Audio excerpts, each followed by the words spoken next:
Hi everybody, today we're going to be making our own tomato paste at home, and I always prefer homemade because you get to make it the way you want it. So let's make homemade tomato paste, and don't worry, tomato is in season so you can make this recipe as well. This is very simple to make, so if you're here and you're wondering, hey, can I make my own tomato paste? Yes, you can, and I'm going to teach you how to make this now. Let's get started. To make tomato paste, you need your tomatoes, and I'm going to just wash these tomatoes. You need to wash it very well. You can decide to use very soft tomatoes to make this, but I prefer using fresh tomatoes because I don't want my tomato paste to be tasting anyhow. It has to be fresh. So I'm going to just take out all the seeds. You need to deseed the tomatoes because you don't want the seeds in that tomato paste.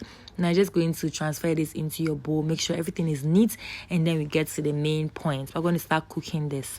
Get a big bowl and transfer your tomatoes into this. Now you're going to add in some beetroot. The beetroot just adds color to this tomato paste. It makes it very vibrant. It makes the color very red, and also it makes it very healthy because beets are very healthy. Someone who likes spicy food, I get to add the pepper quantity I want. So I'm going to add in some chilies, and I'm going to add in some bay leaves to give it flavor.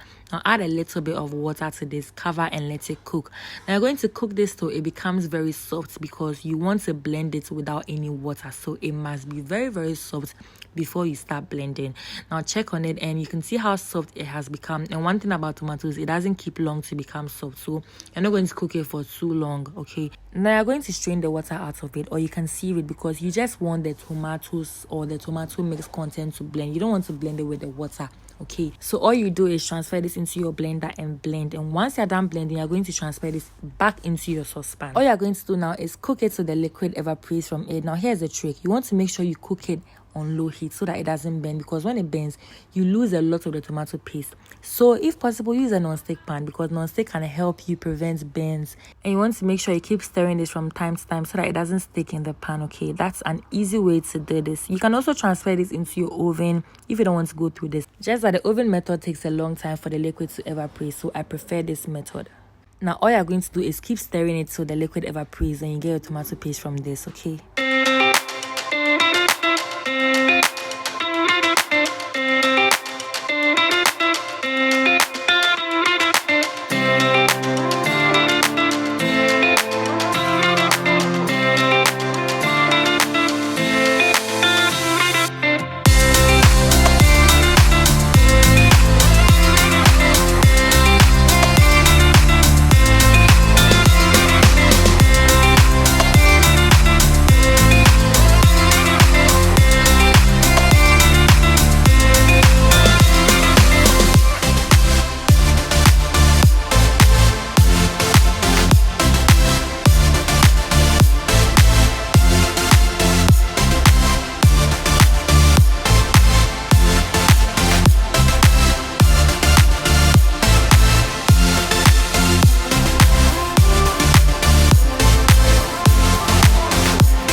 now you can see how thick this has become. The liquid has evaporated from it. We just have our tomato paste now, and that's how you make tomato paste.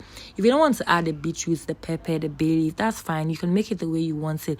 You can use just tomatoes to make this recipe, and you're going to get it just fine.